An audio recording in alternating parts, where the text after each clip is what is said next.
Hello everyone, it's Maria and I am going to narrate this flight after the fact, mostly because although the flight was in part a camera test, the camera that I had set up for audio work didn't work. That's why we test. Anyway, I can tell you a little bit about what's going on. I had brought this helicopter in to my landing zone for cherry season, and it needs fuel, so I'm doing a camera test and a fuel run at the same time. And I'm also going to show you a brand new camera setup that I've got that'll be great during cherry season, and I'm calling that my skid cam, and it should come up in a moment here when I take off. So I've just started it up. I've done my mag check, I've done my horn check. I'm powering it up to my 100% RPM. There is a rock on the ground next to my left skid, so you're going to see me skirt a little bit to the side here as soon as I pick up. That rock is a danger for dynamic rollover. You can't see it in the skid cam picture, but I picked it up and I'm moving sideways. I'm checking all my gauges, everything is good, and then I'm going to head off down the road. And I was really fortunate that the skid cam camera's battery was charged enough to get this footage. I didn't think it had enough charge in it, and I can't run a power cable out there, but I was able to get the whole flight on the skid cam, and that's kind of cool. When I do actual cherry drawing, I'll try to have this camera set up a couple of times so you can see what goes on under the helicopter when I fly over the trees. Those trees are blowing around like crazy. So right now I'm flying from Malaga to East Wenatchee across the river. Malaga is where I live. That orchard where I'm parked is very close to where I live, which is kind of convenient for me. And it's mostly rural in the area. A lot of orchards mostly, not too many row crops. You can see it in both views now, out the side and also out the front. The river is the Columbia River, and I'm crossing it by Malaga. I'm sure I'm talking about it, waving my hands around, thinking that the audio camera is working, and of course it's not. That's just the way it is. I talk a lot with my hands. So I'm making radio calls at the same time now. I'm letting anybody at the airport know that I'm coming in and that I'm going to be landing for fuel. So now I'm over East Wenatchee. There's some more orchards here. Most of the orchards in the area are cherries and also apples. Cherries and apples are the biggest fruits around here. And we also have some apricots or apricots, depending on how you say it, and also some pears, but not that many in this particular area. This is Wenatchee Pangbourne Airport, and I am coming in near the VOR, and I'll be crossing the runway again. I make a radio call when I cross the runway in case there's someone there that didn't hear my first call or doesn't realize that I'm going to be crossing low level. I also look both ways before I cross because I don't want to, maybe somebody's not on the radio at all. They're not required to be. So I'll cross the runway and then I'll land at the fuel area. And you'll see that I'll slow down considerably as I come in. There's a lot of, when they teach you how to fly, they teach you how to make your approach at a certain speed and do this at a certain altitude and do all that. And that's good to learn how to do control and to have a rule of thumb. But once you get to be a more experienced pilot, I've got nearly 4,000 hours at this point, which I know is not a ton, but it's considerable. You fly the way you need to fly. So I tend to get across the runway quickly so I don't get in anybody's way, and then I slow down before I make my landing. So I'm coming in now to the fuel island. I like to park right over that drain that you see. That gets me pretty close to the island to fill with fuel. And you'll see the skid touch down. You'll see why they call it a skid. So I'm going to shut it down and I'm going to fill it with fuel.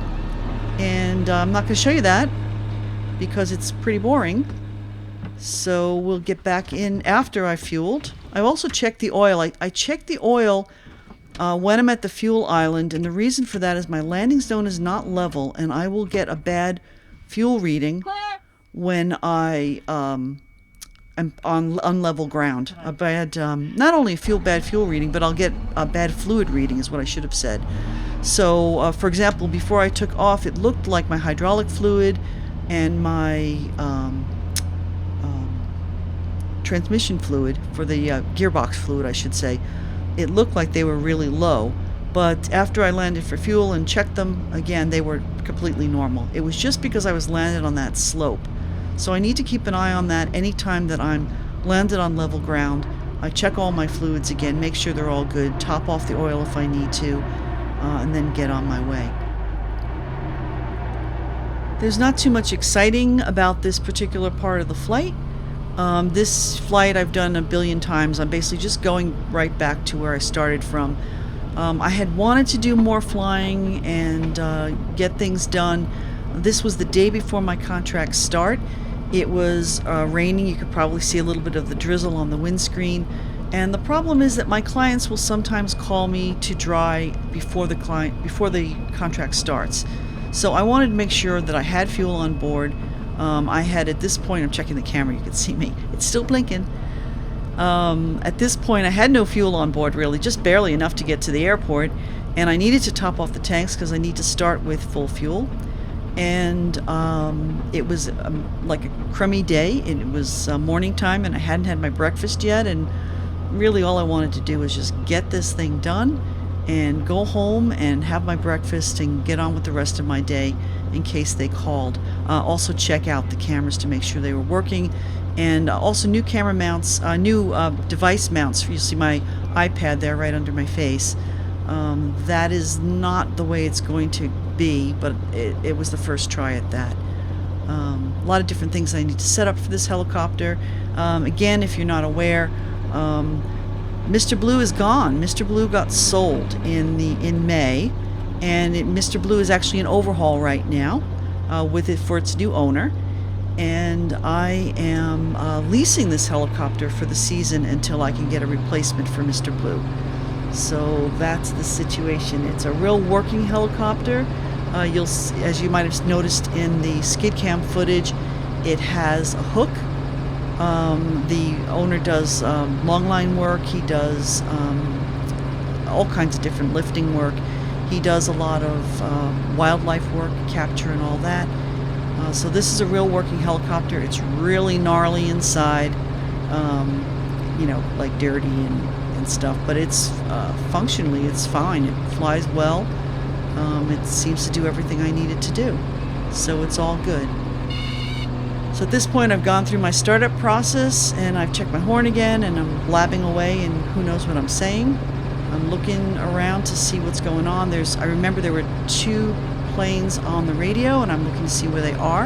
And there was also an airplane parked near me, not very near me, but a little bit near me, where there were 2 people walking around. I wanted to make sure where they were before I took off. So I'm about to take off. I'm just blabbing. You can see my downwash moved the cover on the fuel pump thing.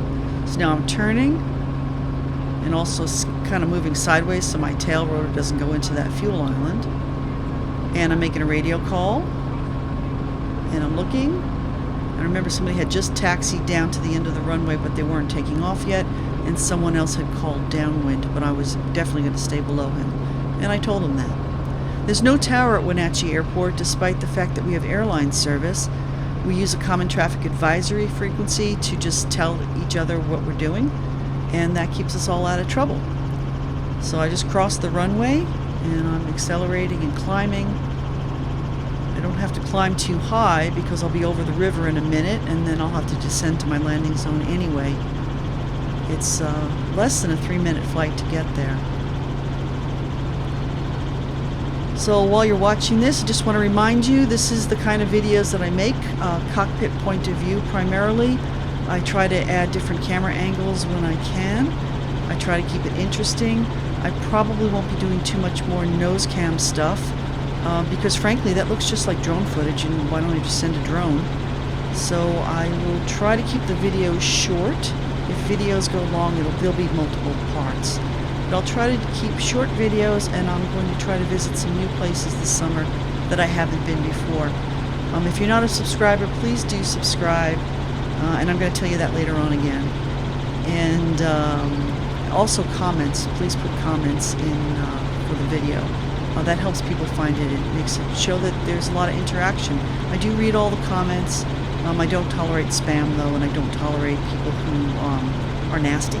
So just be aware of that. Try to keep it civil there. So back over Malaga now, and I'm homing in on my landing zone. And I'm probably talking on the radio. I have a tendency to touch my microphone every time I talk on the radio. And I must be talking to you because I'm moving my hands around. So we'll just pretend that I'm saying what I'm saying right now. And I'm hoping I get that audio problem resolved because I don't really like narrating videos all the time, although the sound quality is a lot better. So I can see my landing zone like right beyond my face there in the picture, and I'm coming around. There's this little hill here. I don't like coming low over this hill.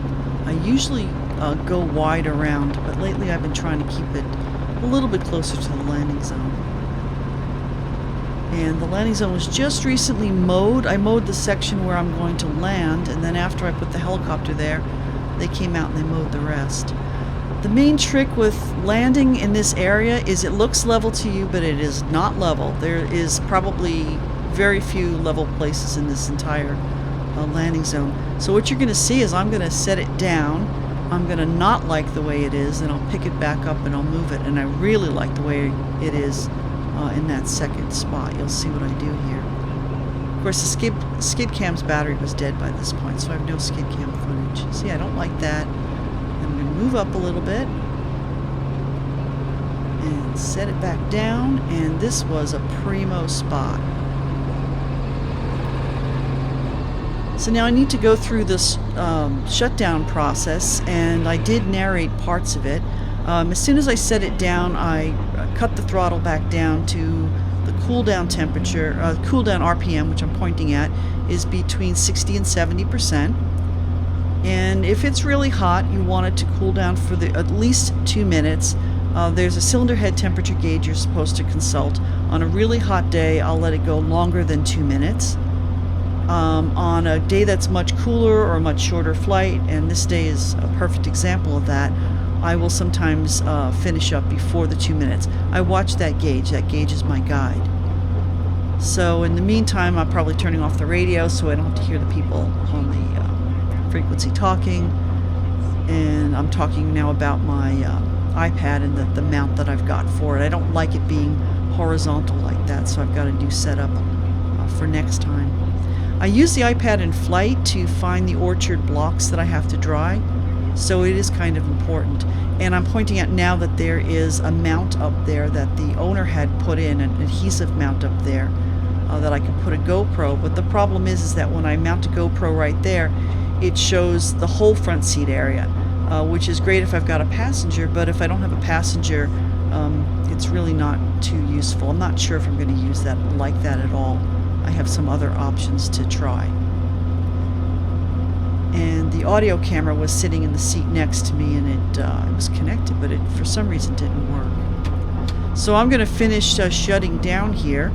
I just cut the throttle to idle and turned off the clutch. I wait about 30 seconds, and then I pull the mixture, and then you'll hear my voice come on. I'll let the other sound take over for you, and you can hear me babbling my usual self at the end.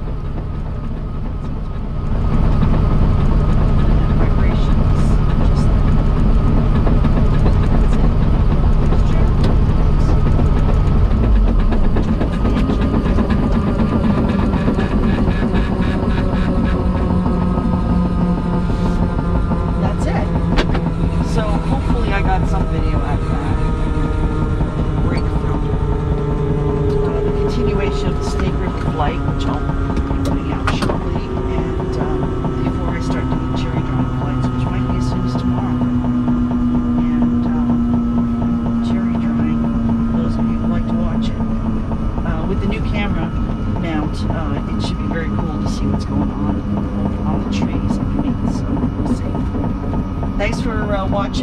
subscriber, please subscribe, tell your friends. I know this wasn't the best video, but it's a little sample of the cockpit point of view and the kinds of things you can see on the channel. So if you are not a subscriber, subscribe, click the bell, and please comment. Comments help get the channel recognized. I didn't know that until recently, so now I'm going to tell you to comment all the time, and I will try to reply to all the comments. I do read them all. Thanks very much. Bye.